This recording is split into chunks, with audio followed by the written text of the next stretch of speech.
서울과 수도권의 생활 밀착형 오늘의 이슈를 알아보는 뉴스 따라잡기 시간입니다. 수도권에서 일어나는 각종 뉴스들을 심층적으로 정리해 보도록 하겠습니다.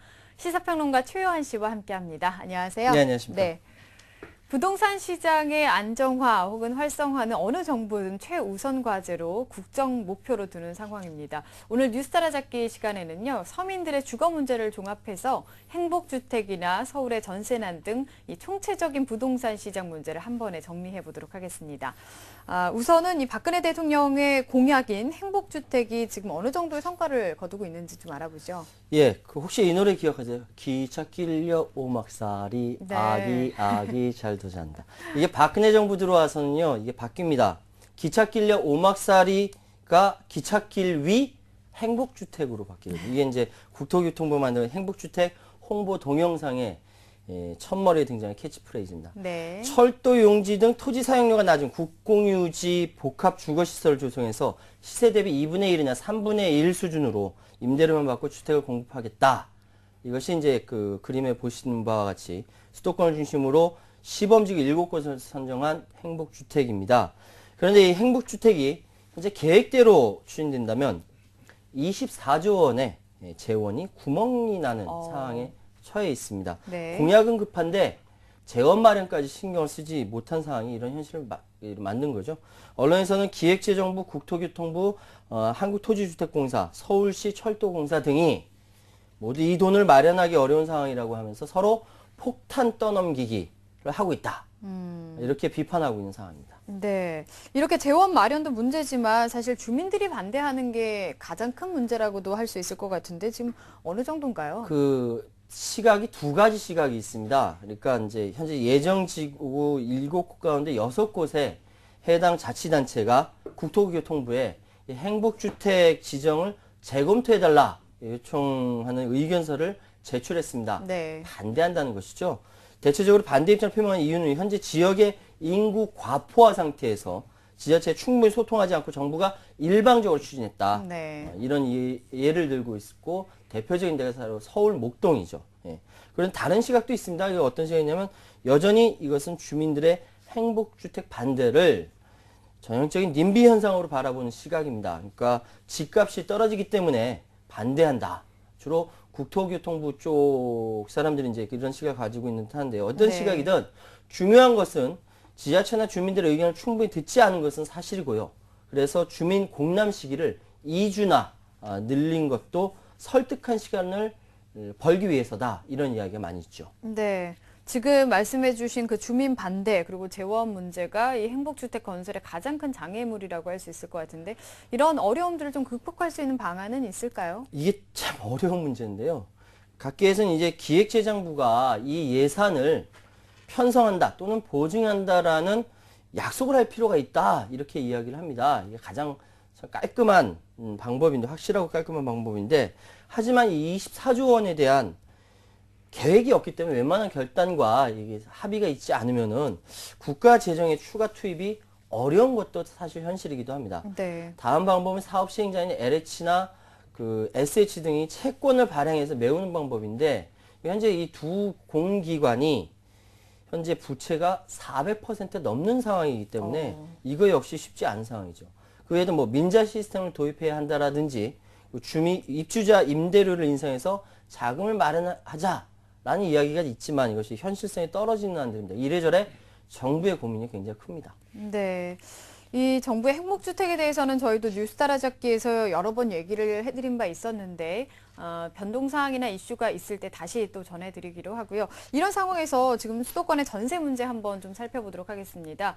지금 일각에서는 이 수도권 외곽의 미분양을 풀어봤자 서울의 전세 수요를 못 막는다. 근본적인 대책이 필요하다. 이런 얘기가 나오고 있는데 상황을 좀 정리를 해주시죠. 이제 방금 말씀하신 게 핵심 상황이에요. 맞아요. 그 얘기 맞고요. 정부가 심각한 그 전세난 완화를 위해서 기존 4.1 부동산 정책, 양도세 면제 혜택에다 후속 조치로, 그러니까 취득세 연구이나 공공민간 임대 공급 확대 및 활성화 카드 이렇게 꺼내들었다. 이거 아마 우리 시청자 여러분께서 아마 너무 잘 아실 텐데요. 네. 일종의 세금 혜택과 공급 조절을 통한 투트랙 전략이다. 이렇게 생각하시면 될 것 같습니다. 그럼에도 불구하고 정부 정책으로는 역부족이다. 이것이 대체적인 현재의 시장의 반응입니다. 그러니까 정부가 전세 시장 안정화를 위해서 해법으로 갖가지 아이디어를 내고 있지만 전세난 문제의 핵심은 서울의 전세 수요인데 진짜 4.1 부동산 정책을 비롯한 정부의 발표는 수도권 외곽에 미분양으로 이를 해결하는 것이다. 이런 비판이 많죠. 그러니까 지금도 웬만한 서울 전세값이면은 수도권 수도권에 아파트 한 채 사고는 났는데 네. 이 외진 곳에 굳이 전세로 살려 하겠냐 이런 이야기입니다. 현재 전세 시장은 거시경제 침체, 집값 상승에 대한 기대가 이제 하락하면서 이게 구조적인 문제가 복합적으로 섞여 있기 때문에 하나가 해결된다고 다른 하나도 자연적으로 해결된다 이거가 아니거든요. 시장 안정화 이루어지는 것은 아니다. 이게 전문가들이 이야기를 하고 있습니다. 네네. 이 전세값 상승의 가장 큰 이유인 매물 부족에서 오는 이 심리적인 요인이 해결되기 전까지는 사실상 별다른 뾰족한 수가 없다 이런 이야기들이 많이 있죠. 네, 그러니까 나가려는 게 아닌데 수요를 제대로 예측하지 못하고 있다. 예. 또 현재의 문제가 사실 복합적인 상황이라서 이게 단순히 정부의 몇 가지 정책으로는 극복될 상황이 아니다 이렇게 볼 수 있을 것 같아요. 그러니까 이제 일부 전문가들의 의견을 들으면 외환위기 때보다 심각한 이 부동산 시장 상황을 정부가 제대로 인지하지 못하고 있는 것 같다. 답답한 마음에 하소연을 하고 있습니다. 그 시장의 반응에 따라서 찔끔찔끔 정책을 내놓는 것이 지난 정부들의 행태를 그대로 답습하고 있는 것이다라는 것이죠.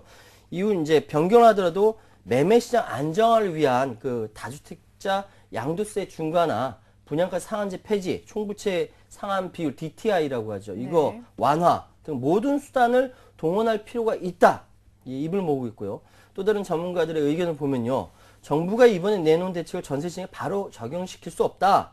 당장 모자라는 만큼 공급을 해주거나 전세 수요를 줄이는 정책이 필요한데 이번 조치는 단기적으로는 물론 장기적으로도 어느 정도 도움이 될지 모르겠다. 뭐 이렇게 이야기하고 있으니까 이명박 정부 때도 전세난이 있을 때 그때 도시형 생활주택 방안을 마련을 했었는데 이것 때문에 오히려 오피스텔 과잉 공급 등의 부작용만 양성했었거든요. 이것은 정책만 가지고는 해결이 되지 않는 그러니까 현재의 시장 상황을 정확하게 꿰뚫어 보지 못하고 있다라는 그 현재 한계를 지적하고 있는 이야기들입니다. 네, 지금 뭐 이 부동산 정책에 대해서 특히 그 지난 4.1 부동산 정책 발표한 후에 그 후속 조치에 대해서 좀 더 단호하게 나섰어야 한다 이런 아쉬움 같은 것도 드는데 어떻게 보시나요? 예, 그 사실 정부가 4.1 부동산 대책 후속 조치를 통해서 분양 예정이거나 미분양 상태인 수도권 주택 물량을 준공 후 분양으로 유도하기로 했습니다. 이게 특히 준공 후 분양 물량은요, 업체가 이 전셋집 등의 임대용으로 활용하면 분양가의 10% 안팎을 추가로 대출 보증해 주기로 했거든요. 네. 그러니까 이거는 골치 아픈 미분양도 해소하고 전세난도 이렇게 좀 해결해서 두 마리 토끼를 잡겠다. 원래 이런 의도로 해석이 됩니다. 그런데 방금 말씀드렸던 것처럼 문제는 수도권 전세난이 중소형 주택에 국한되고 있다는 거죠. 그러니까 주택 시장의 장기 침체로 인해서 집값 상승 기대감이 사라지니까 집을 살 여력이 있는 그런 수요층, 실수요층까지 전세로 눌러 안고 있는 집을 살 이유가 없다는 것이죠. 네네. 그러니까 눌러 안고 있는데 이들이 원하는 전셋집은 바로 임차 수요가 몰리는 서울과 수도권 도심, 예. 전용 면적 85제곱미터 이하의 중소형 아파트이지 중대형은 해당되지 않는다라는 겁니다. 네. 그러니까 정부가 내놓은 전세난 대책, 그러니까 준공 미분양 물량은 대부분 수도권 외곽에 있거든요. 그러니까 현재 국토부에 따르면요, 5월 기준으로 수도권의 준공 후 미분양이 15,821가구로 이 중 77%가 고양이나 김포, 용인, 파주 이렇게 이 경기도에 집중되어 있고요. 네, 또 네. 85제곱미터 초과 중대형 미분양 물량 역시 75%에 이렇게 경기도 몰려 있습니다. 그러니까 사람들이 답답해하는 것이 바로 여기 있는 거예요. 네. 그러니까 결국 정부가 나서서 준공 미분양 물량을 전세로 풀면 실제 수요와 맞지 않는 경기도 지역의 외곽의 중대형 아파트만 잔뜩 쏟아져 나오게 되기 때문에 전세 시장만 교란할 가능성이 크다. 이런 이야기가 나오고 있습니다. 여기에 정부의 안대로 중소형 아파트 공급이 이 중심인 공공 물량을 앞으로 4년 동안 9만 가구나 줄이면 앞으로 수도권 전세난은 더욱 극심해질 것이다. 이런 비판의 목소리가 대단히 많습니다. 네, 그러니까 정작 원하는 것을 제대로 풀지 못하고 예. 있는 실정이라고 볼 수 있을 것 같은데 이런 상황에서 은평 뉴타운을 좀 봐야 할 것 같습니다. 여기 중대형 미분양 물량을 서울시가 모두 털어냈거든요. 여기에서 좀 시사점을 찾을 수 있을 것 맞습니다. 같습니다. 이게 서울시는 당시 미분양 물량을 해결하기 위해서 제가 뉴스에서 말씀드린 기억나는데요. 박원순 시장까지 나서서 최대 2억 원 이상의 파격 할인을 내걸었죠. 그때 2억 원 이상 파격 할인이라고 해서 언론에서 대단히 홍보를 많이 했었습니다. 네. 그런데 그보다 수요자의 마음을 이제 실제로 움직였던 것은요. 그것이 아니라 95%를 차지한 바로 분양 조건부 전세. 전세 기간은 4년을 늘리고 분양 전환하지 않아도 위약금을 받지 않겠다라는 그러니까 불과 7주 만에 610여 가구가 완판됐죠. 그러니까 네. 2억 원 할인보다 시장의 요구인 분양 조건부 전세가 효과를 발휘한 것이다라고 해석할 수가 있습니다. 그러니까 네. 시장의 요구를 들어야 된다는 것이죠. 전세난을 해결할 확실한 처방은 수요에 맞지 않는 중대형 전세 물량 공급이 아니라 취득세 감면, 양도세 중과 폐지 등 매매 시장 활성화, 시장에서 요구하는 사항을 잘 듣고 거기에 부응하는 것이라고 이야기가 나오고 있는데 이 사례, 서울시 이 사례를 아마 정부가 좀 꼼꼼히 곱씹어볼 필요가 있지 않나 이런 생각이 듭니다. 네, 네. 근데 뭐 어느 정부나 이 부동산 시장 문제는 해결하고는 싶지만 사실 이게 재원 문제도 그렇고요. 여러 가지 문제가 복합적으로 작용을 하기 때문에 더 어려운 게 아닌가 싶습니다. 물론 그렇죠. 네. 그러니까 재원 문제를 이제 말씀하시니까 여기 대해서 한 말씀 더 드려야겠는데요. 정부 정책의 거의 만능 열쇠 역할을 하고 있는 것이 바로 국민주택기금 제도입니다. 그런데 이거 개선이 필요하다라는 이야기가 나오고 있습니다. 사실 국민주택기금은요. 과거에 대규모 주택건설 자금을 확보하고 공급할 목적으로 1973년도에 오래됐죠. 예, 국민주택 자금 개정이라는 이름으로 처음 설치된 것입니다. 그러니까 지금은 국민주택 건설 지원은 물론이고요. 택지 개발 자금 지원이나 주택 구입 자금, 전월세 자금 대출이나 노후주택 장기순 충당금 등 다양하게 사용되고 있어요. 네. 하지만 앞으로 이제 청약 제도가 거의 무의미해지고 재원 마련이 어려워지는 만큼 이 기금 사용처가 제한되어야 된다 이런 목소리가 많습니다. 기금의 본래 기능에 맞게 임대주택을 비롯해서 공공주택 정책에 부합한 정책기금을 사용하고 전월세 자금이나 주택 구입 자금 대출은 이제 민간 금융시장으로 맡겨야 한다라는 거죠. 왜냐하면 1973년 이렇게 나온 거는 그때는 금융시장이 제대로 발달되지 못했던 시기였고 네, 네. 지금 금융시장은 그때와 비교할 수 없을 정도로 많이 발전한 상황이거든요. 그렇기 때문에 공공정책 이외의 분야는 민간에 맡길 필요가 있다. 이렇게 이야기가 많이 나오고 있죠. 네.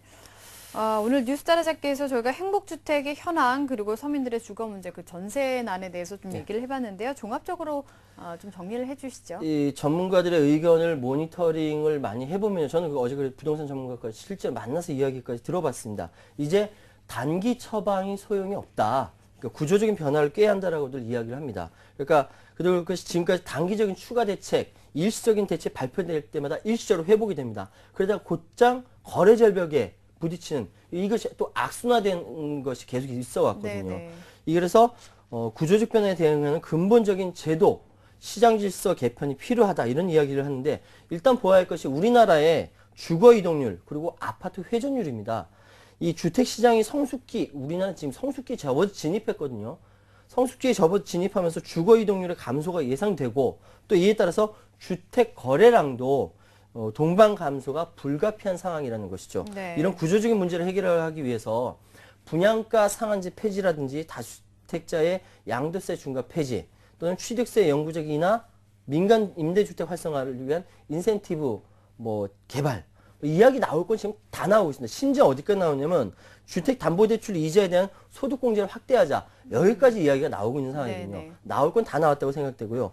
어쨌든 지금 기획재정부가 국토교통부, 안전행정부와 같이 이 논의를 거쳐서 8월 말까지는 취득세율 인하폭을 결정해서 9월 정기국회에 제출한다고 하니까 요 상황까지 봐야 앞으로 미래가 어떻게 될 것인지 가늠할 것 같으니까 이후에 여기 다시 한번 정리해 보도록 하겠습니다. 네. 사실 부동산 시장만큼 이렇게 정책에 따라서 급변하는 분야가 없는 것 같거든요. 그만큼 좀 장기적이고 신중한 접근이 필요할 것 같습니다. 네, 지금까지 뉴스 따라잡기 최요한 씨와 함께했습니다. 감사합니다. 예, 감사합니다.